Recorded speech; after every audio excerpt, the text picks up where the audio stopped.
How's everybody doing today? This is Walmart Rob coming to you guys from Bernie, California. It is currently 4:40 a.m. Pacific time, and it's time to get into some more questions. Today's the topic. We're going to talk a little bit more about slip sitting and bad weather, which seems to be some of the highest topics everybody keeps asking. So without further ado, let's get into it. Slip seating, like I commented before, is pretty much when you get assigned one truck and you have to jump into another truck during your normal work week. Pretty much you put on your stuff into your one truck, and then when you come back, on certain days they ask you to go into another truck, and that you get your stuff and put it into another truck. Sometimes, like somebody said, you will never see that truck again ever again, but hey, it doesn't mean it's the end of the world. But something that one of my subscribers mentioned, and it is true. Sorry about that, guys. Feel like a little bit under the weather, but is we talk about slip sitting like it's nothing. For some people, you get used to it after a while, but it is stressful. Sometimes you get assigned some trucks that some drivers are not. Don't keep the truck up to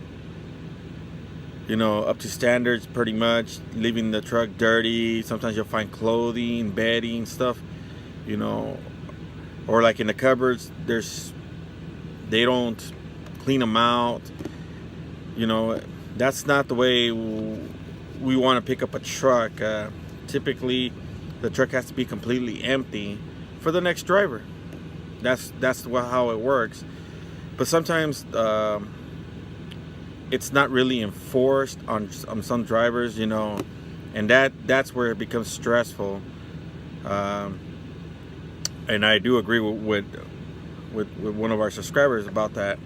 We don't talk about it a lot, but it is stressful, people. Especially when you come aboard Walmart, you have expectations of certain things. Walmart being such high standards, you would expect that they comply. All the drivers will comply with everything, but it's not like that. Some drivers like to be clean. Some drivers don't like to be clean. You just gotta roll with the punches, because at the end of the day, we're here to do one thing, and we're here because of one thing, is to make a living for our families. Another thing that stresses us out a lot is, at the end of our work week, we are required to wash our trucks.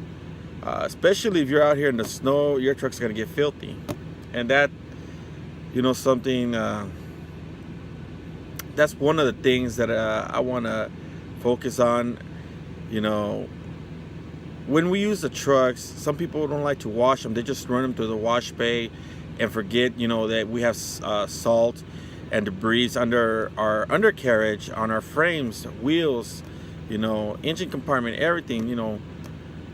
I like to do is, take a few extra minutes, people, for fellow drivers. Hey, it doesn't take us but an extra 15-20 minutes to take care of all that stuff. So it takes me typically about 35 minutes to wash my truck completely and leave it clean for the next driver.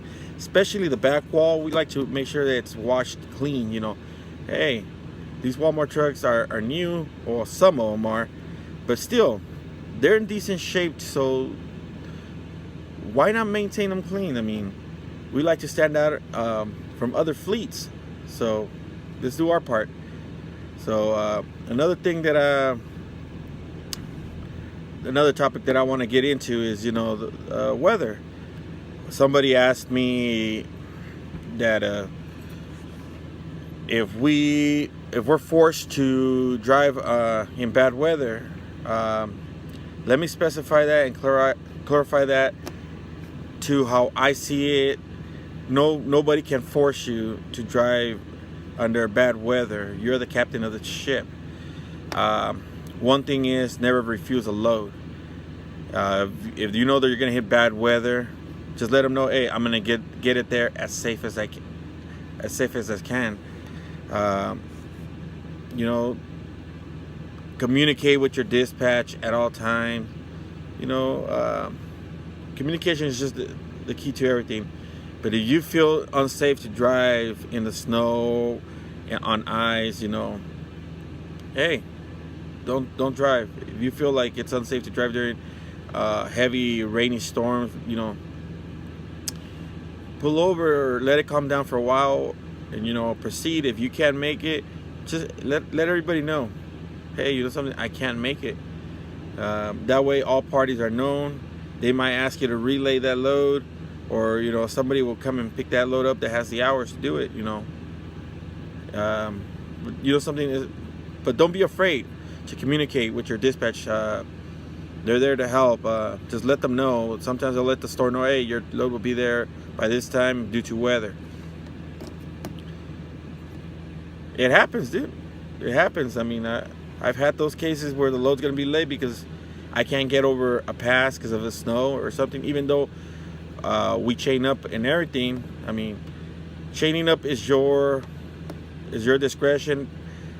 You know, I'm not gonna say, oh, you're gonna be forced to chain up. No, you know, if you don't feel safe to chain up, or you don't, hey, you know something, communicate that to your dispatch, but don't ever say you're not gonna take the load or you're refusing the load. That can cause termination. You know, guys, can't stress enough. Just, hey, just communicate.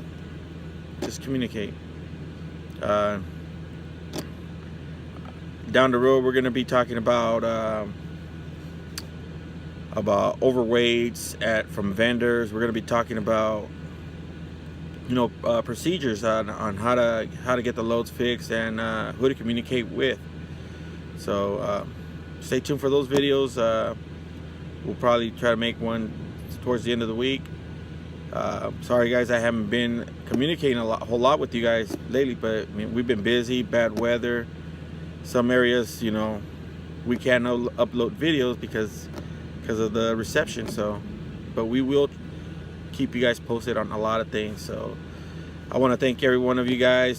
Special shout out to Hammer Down, you know, the OTR Experience, and the Little Guy Show.